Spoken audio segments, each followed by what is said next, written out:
Moments, Brigadier General John Lubis, spelled John, Lubis, Lubas, Deputy Commander, 101st Airborne Division, will give a statement discussing the helicopter crash that occurred approximately 10 p.m. yesterday, 29 March 2023.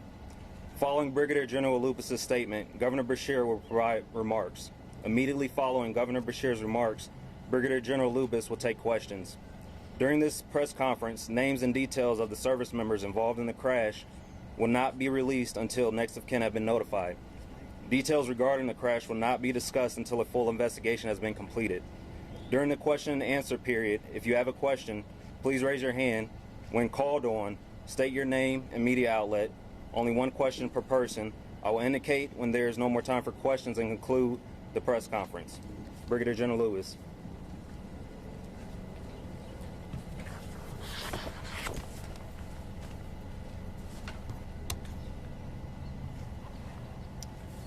Good morning, ladies and gentlemen, and thank you for being here. I would like to provide a summary of the training accident that occurred last night involving aircraft from the 101st Airborne Division. At approximately 10 p.m. last night, 2 of our Black Hawk helicopters were involved in a crash during a planned training flight in Cadiz, Kentucky, that resulted in the death of all 9 service members aboard the aircraft.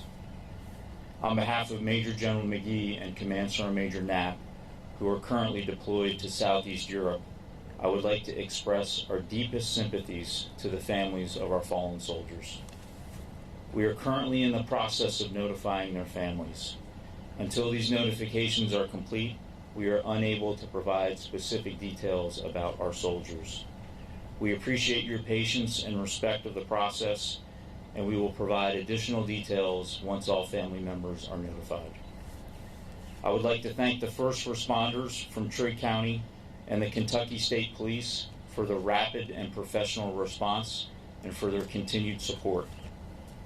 The Army has deployed an aircraft safety team from Fort Rucker, Alabama, who will arrive later today and will immediately initiate an investigation to help us understand what caused this crash in order to prevent accidents like this from happening again. This is a truly tragic loss for our families, our division, and Fort Campbell, and our number one priority is caring for the families and the soldiers within our Combat Aviation Brigade. Our entire Fort Campbell community is surging resources in support, and our thoughts and prayers are with these families and these soldiers during this difficult time. Ladies and gentlemen, Governor Beshear would like to deliver some short remarks.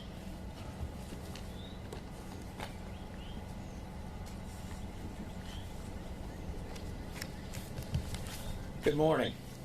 Today is a tough and a tragic day for Kentucky, for the Fort Campbell, and for the 101st. The 9 individuals we lost are children of God. They will be mourned and missed by their families, by their communities. We are blessed to live in the freest country in the history of planet Earth, but we must remember that that freedom relies on those who are willing to serve, some of which pay the ultimate price. We know a lot about loss in Kentucky, especially these last 3 years. We're going to do what we always do. We're going to wrap our arms around these families. And we're going to be there with them, not just for the days, but the weeks and the months and the years to come. We're going to let them know that they are loved, they are special. And if they'll allow us to carry some of their grief, we'll do that for as long as we can. My faith teaches me that while the body is mortal, the soul is eternal, and we will see them again.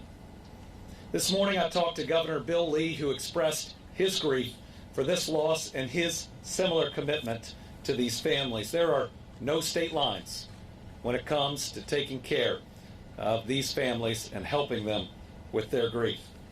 Finally, I also want to thank the first responders who came from the entire region. They're on the ground immediately after this incident, doing everything that they could. The first responders included the Kentucky State Police, Trigg County Emergency Management, Trigg and Christian County Sheriff's Offices, Trigg and Marshall County Rescue Squads, East Golden Pond and other Trigg County Fire Departments, Trigg County EMS, and the Christian County Emergency Management. Listen, here in Kentucky, and I know in Tennessee, we love Fort Campbell. We love all the people that live here and that work here. They are part of our community, of who we are. Their loss today is our loss. And we're going to stand with both those that are here today, and again, we're going to make sure that these families know that they are loved and that they are not alone. Thank you.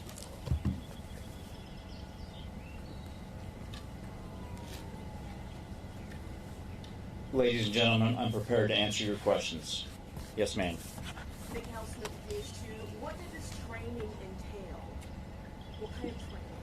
Yes, ma'am. This was a training progression, and specifically they were flying a multi-ship formation, 2 ships, under night vision goggles at night. Yes, sir. Michael Warwick with Channel 4 out of Nashville. For folks unfamiliar with the training exercises, is it typical to have that many people on a helicopter? Was it 5 and 4, or how many were on each helicopter? And is it typical to have that many on a helicopter in that sort of training exercise? Yes, sir. It was 5 and 4, and that is fairly typical. There's a pilot, a co-pilot, a crew chief, and then often you'll have medics or other personnel on the aircraft as well.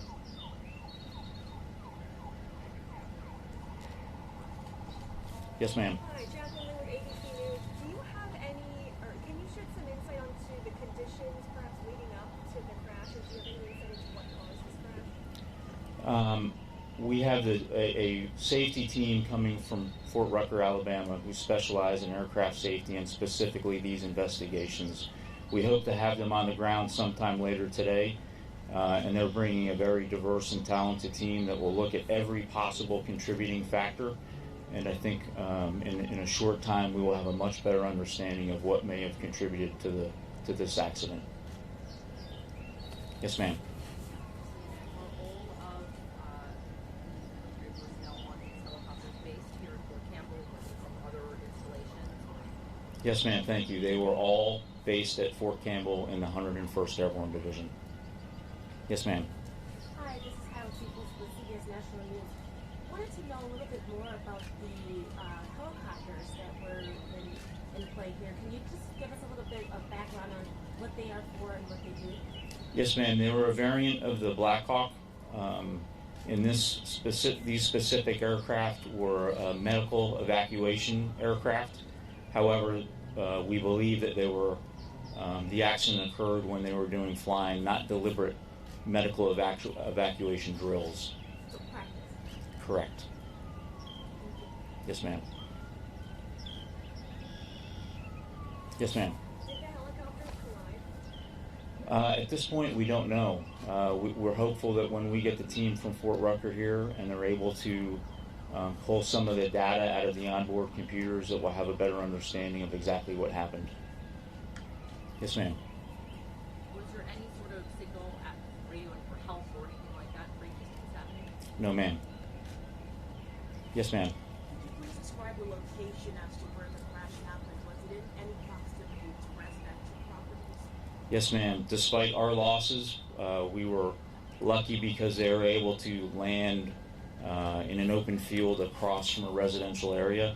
So thankfully there were no additional casualties or injuries as a result of the aircraft crash.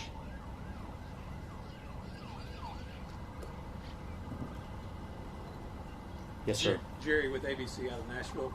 Are these helicopters you talked about getting data from them, are they equipped with like a black box like we hear when passenger planes go down, or is it more just computer type instruments that you would look at? Yes, sir. They do have something very similar to the black boxes that we see on the larger aircraft, and we're hopeful that that will provide quite a bit of information of what occurred. Yes, ma'am.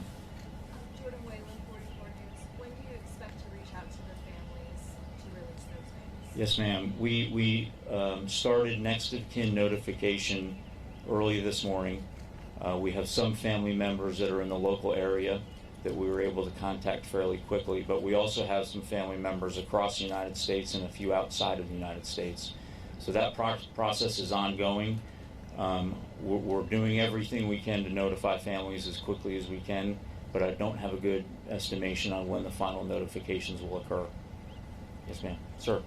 Edward Marlowe, WKDZ. Do you happen to have any sort of an estimate as to the rapid response time that's been talked about a lot?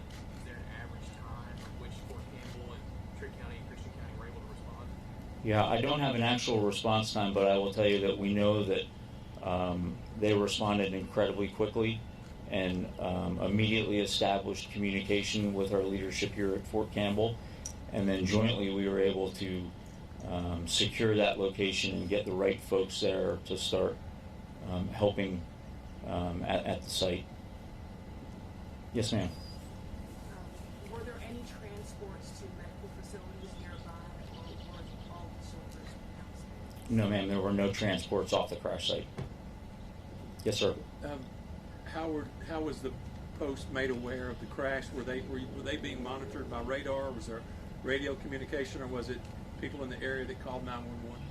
Yes, we had other aircraft in the vicinity, so we were actually notified via multiple means. One was by the Trigg County first responders was one of the calls, and then we also had aircraft that were able to quickly move to that location and actually stayed overhead for quite some time.